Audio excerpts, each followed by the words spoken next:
Hello, welcome back to my channel.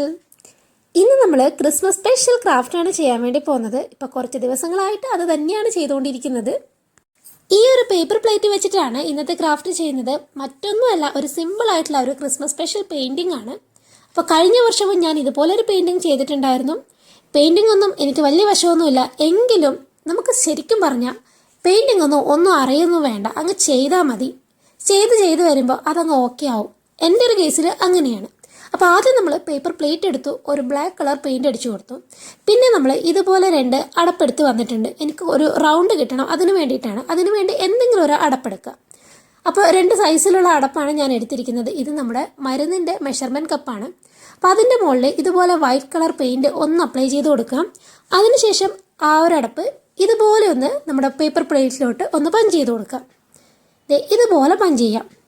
ഇങ്ങനെ നമ്മൾ 2 സൈസിലുള്ളതാണ് cup എടുത്തിരിക്കുന്നത്. അപ്പോൾ ആ 2 സൈസും ഇതുപോലെ ഒന്ന് പഞ്ച് ചെയ്ത് കൊടുത്തിട്ടുണ്ട്. അങ്ങനെ നമ്മൾ 3 ബോൾസ് സെറ്റ് ചെയ്തു. ഇതുവരെ ഓക്കെ അല്ലേ, സിമ്പിൾ അല്ലേ? ഇനി അങ്ങോട്ടും ഇതിലപ്പുറം സിമ്പിളാണ്. ഇനി ഒരു ഗ്രീൻ കളർ പെയിൻറ് എടുത്തിട്ട് നമുക്കൊരു കുറച്ച് ലീഫ് സെറ്റ് ചെയ്യണം. ഇതുപോലെ ആദ്യം ഒന്ന് ചെയ്ത് കൊടുക്കാം. അതിനുശേഷം നമ്മൾ ഈ ഓലയൊക്കെ ചെയ്ത് കൊടുക്കില്ലേ, ഓലയൊക്കെ വരയില്ലേ നമ്മൾ പണ്ട്. ഞാൻ മെയിനായിട്ട് ഓല പെൻസിൽ കൊണ്ടൊക്കെ ഇങ്ങനെയാണ് വരയുന്നത്. അതുപോലെ നമ്മൾ ബ്രഷ് വെച്ചിട്ട് ചെയ്യാം. അപ്പോൾ എൻ്റെ കയ്യിലുള്ള ആ ഒരു കളർ എന്ന് പറയുന്നത് ഗ്രീനിൻ്റെ വളരെ ഡാർക്കായിട്ടുള്ളൊരു കളറാണ്. കുറച്ചുകൂടെ എന്താ പറയുക, തെളിഞ്ഞ് നിൽക്കുന്ന കളറാണെങ്കിൽ കുറച്ചുകൂടെ ഭംഗിയുണ്ടാവും. പക്ഷേ കുഴപ്പമില്ല, നമുക്കതിനെ തെളിയിക്കാം. അതിന് വേണ്ടിയിട്ട് ഒരു യെല്ലോ കളർ പെയിൻറ് എടുക്കാം. ഇതുപോലെ ബ്രഷിൽ അപ്ലൈ ചെയ്തിട്ട് ഇങ്ങനെ ഒന്ന് ഇടയിലായിട്ട് ഒന്നുകൂടെ ഒന്ന് പെയിൻറ് ചെയ്യാം. ഇങ്ങനെ ചെയ്യുമ്പോൾ നമ്മുടെ ആ കൊടുത്തിരിക്കുന്ന ലീഫിന് കുറച്ചുകൂടെ ഒരു നാച്ചുറൽ ഫീല് കിട്ടും. അപ്പോൾ അതിന് വേണ്ടിയിട്ടാണ് ഇങ്ങനെ ചെയ്യുന്നത്. നിങ്ങളുടെ കയ്യിലുള്ള ഗ്രീന് എത്ര നല്ല ഗ്രീൻ ആയാലും ഈ യെല്ലോ കളർ വെച്ചിട്ട് ഇതുപോലെ ഒന്ന് ചെയ്ത് കൊടുക്കണം. ശരിക്കും ആ ഒരു ലീഫിനായാലും ഗ്രാസിനായാലും കുറച്ചുകൂടെ ഭംഗി തോന്നുന്നത് ഇങ്ങനെ യെല്ലോ മിക്സ് വരുമ്പോഴാണ്. അപ്പോൾ നമ്മൾ അങ്ങനെ ചെയ്ത് കൊടുത്തിട്ടുണ്ട്. അപ്പോൾ എൻ്റെ ഈ ബ്രഷ് ഉണ്ടല്ലോ വളരെ പഴയതാണ്, അതുകൊണ്ട് ഞാൻ വിചാരിച്ച രീതിയിലൊന്നും വരുന്നില്ല. എങ്കിലും മാക്സിമം ഞാൻ ട്രൈ ചെയ്തിട്ടുണ്ട്. ഇനി നമുക്ക് ബോൾസിനൊക്കെ കളർ ചെയ്യണം. അപ്പം ഞാൻ ബോൾസിന് ഓരോന്നിനും ഡിഫറെൻറ്റ് കളറാണ് കൊടുക്കുന്നത്. അപ്പോൾ ആദ്യത്തെ ബോളിന് യെല്ലോ കൊടുത്തു, പിന്നത്തേന് ഓറഞ്ച് കൊടുത്തു, വലിയൊരെണ്ണത്തിന് പിങ്കാണ് കൊടുക്കുന്നത്. നമ്മുടെ ബാക്ക്ഗ്രൗണ്ട് ഡാർക്ക് ആയതുകൊണ്ട് നമ്മൾ അപ്ലൈ ചെയ്യുന്ന ആ ഒരു കളറ് ശരിക്കും തെളിഞ്ഞ് കാണണമെങ്കിൽ 2 ലെയറായിട്ട് അപ്ലൈ ചെയ്യണം. ആദ്യം ഒരു കോട്ട് അപ്ലൈ ചെയ്ത് അതൊന്ന് ഉണങ്ങിയിട്ട് വീണ്ടും ഒരു കോട്ടുകൂടെ അപ്ലൈ ചെയ്ത് കൊടുക്കാം. എങ്കിലാണ് ശരിക്കും ഒന്ന് തെളിഞ്ഞ് കാണുള്ളൂ, അല്ലെങ്കിൽ ആ ഒരു ഡാർക്കർ പോലെ തന്നെ നമുക്ക് തോന്നും. അങ്ങനെ ഞാൻ 2 തവണ പെയിൻ്റൊക്കെ അപ്ലൈ ചെയ്ത് കൊടുത്തു.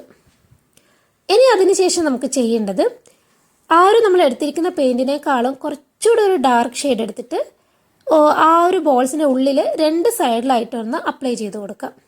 അപ്പം ഞാൻ പിങ്കിൻ്റെ കുറച്ചുകൂടെ ഡാർക്കറായിട്ട് റെഡാണ് എടുത്തിരിക്കുന്നത്. അപ്പോൾ റെഡ് വെച്ചിട്ട് ജസ്റ്റ് ഒന്ന് ഷെയ്ഡ് ചെയ്ത് കൊടുക്കാം. കംപ്ലീറ്റ് അല്ല, 2 സൈഡിലായിട്ട് ഇതുപോലെ ഒന്ന് അവിടെയും അതിൻ്റെ നേരെ ഓപ്പോസിറ്റ് താഴെയായിട്ട് ഇങ്ങനെ ചെയ്ത് കൊടുക്കാം. അപ്പോൾ സെയിം ആ ഒരു കളർ തന്നെ എല്ലാത്തിൻ്റെയും കുറച്ച് ഡാർക്ക് ഷെയ്ഡായിട്ട് റെഡാണ് എനിക്ക് തോന്നിയത്. അപ്പോൾ ആ റെഡ് വെച്ചിട്ട് തന്നെ എല്ലാം ചെയ്ത് കൊടുത്തു. ഇതുവരെ നിങ്ങൾക്ക് ആർക്കെങ്കിലും വലിയ ബുദ്ധിമുട്ട് തോന്നിയോ? ഇല്ലല്ലോ. അതാ ഞാൻ പറഞ്ഞത് വളരെ സിമ്പിളാണെന്ന്. ഇനി എടുക്കേണ്ട കളർ വൈറ്റാണ്. അപ്പം മെയിൻ കളർ വൈറ്റാണ്. ആ വൈറ്റ് കളർ വെച്ചിട്ട് ഇതിൻ്റെ സെൻട്രലായിട്ട് ഒന്ന് ഷെയ്ഡ് ചെയ്ത് കൊടുക്കാം. അപ്പം ഞാൻ ജസ്റ്റ് ആദ്യം ഒന്ന് അപ്ലൈ ചെയ്ത് നോക്കിയപ്പോൾ അതെന്തോ ഇങ്ങനെ എടുത്ത് നിൽക്കുന്ന പോലെ തോന്നി. അതിനുശേഷം ഞാൻ അതൊന്ന് ബ്ലെൻഡ് ചെയ്ത് കൊടുത്തിട്ടുണ്ടായിരുന്നു. സൈഡ്സൊക്കെ ഒന്ന് ബ്ലെൻഡ് ചെയ്ത് കൊടുത്തിട്ടുണ്ടായിരുന്നു. അത് ഈ വീഡിയോയിൽ ഇല്ലയെന്ന് തോന്നുന്നു. അപ്പം നിങ്ങൾക്ക് കണ്ടാൽ മനസ്സിലാവും എന്താണ് ചെയ്തതെന്നുള്ളത്. അപ്പം ഞാൻ ആദ്യം ബോൾസിൻ്റെ മുകളിൽ ആ ഒരു ഹാങ് ചെയ്യുന്ന സംഭവമൊക്കെ വൈറ്റ് കളർ വെച്ചിട്ട് സെറ്റാക്കാം. അപ്പോൾ ഇങ്ങനെ വൈറ്റ് കളർ വെച്ചിട്ടൊന്ന് സെറ്റാക്കി പിന്നെ എൻ്റെ ത്രെഡ് പോലെ മുകളിലോട്ടേക്ക് ഒരു ലൈനും ഇട്ട് കൊടുത്തിട്ടുണ്ട്. അതും വൈറ്റ് വെച്ചിട്ട് തന്നെ ആദ്യം ചെയ്തു. അതിന് ശേഷം സൈഡിലൊന്ന് ബ്ലാക്ക് വെച്ചിട്ട് അതൊന്ന് ഹൈലൈറ്റ് ചെയ്ത് കൂടെ കൊടുത്തിട്ടുണ്ട്. എൻ്റെ ബ്രഷ് ശരിക്കും റെഡി അല്ലാത്തത് കൊണ്ടാണ് എനിക്ക് കറക്റ്റായിട്ട് ആ ഒരു ലൈൻസ് ഒന്നും ചെയ്യാൻ പറ്റാത്തത്. ഇത് ഞാനിപ്പം ബ്ലെൻഡ് ചെയ്തത് കാണുന്നുണ്ടോ നിങ്ങൾ? സെൻറ്ററിൽ ആ വൈറ്റ് ഇതുപോലെ ഒന്ന് ബ്ലെൻഡ് ചെയ്ത് കൊടുത്തിട്ടുണ്ടായിരുന്നു കേട്ടോ. അപ്പോഴാണ് കുറച്ചും കൂടെ ആ ഒരു ബോൾസിൻ്റെ ഒരു ഫിനിഷിങ് പോലെ തോന്നിയത്. പിന്നെ ഒരു ഗോൾഡൻ കളർ എടുത്തിട്ട് ഒന്നുകൂടെ അതിൻ്റെ അവിടെ ഇവിടേക്ക് ഒന്ന് ടച്ച് ചെയ്ത് കൊടുത്തു. അപ്പോൾ ഇങ്ങനെയുള്ള ചെറിയ പണികൾ മാത്രമേ ഉള്ളൂ, അല്ലാതെ വലിയ പെയിൻറ്റിംഗ് ഒന്നും ഇതിനകത്തില്ല. ഇനി അറ്റ് ലാസ്റ്റ് ഇങ്ങനെ പെയിൻറ്റിൽ കുറച്ച് വൈറ്റ് കളർ എടുത്തിട്ട് ഒന്നിങ്ങനെ ഒന്ന് സ്പ്രെഡ് ചെയ്ത് കൊടുത്തു കഴിഞ്ഞാൽ നമ്മുടെ പെയിൻറ്റിങ് കംപ്ലീറ്റ് ആയി. പക്ഷേ നിങ്ങൾ ഇതിലില്ലാത്തൊരു കാര്യം കൂടെ ഞാൻ ചെയ്തിട്ടുണ്ട്. ഒരു ഗോൾഡൻ കളർ എടുത്തിട്ട് താഴെയിൽ കുറച്ച് കുഞ്ഞു ബോൾസ് പോലെ ചെയ്ത് കൊടുത്തിട്ടുണ്ട്, ഒരു ബ്ലിങ്കിങ് ലൈറ്റ്സ് പോലെ കിട്ടാൻ വേണ്ടിയിട്ട്.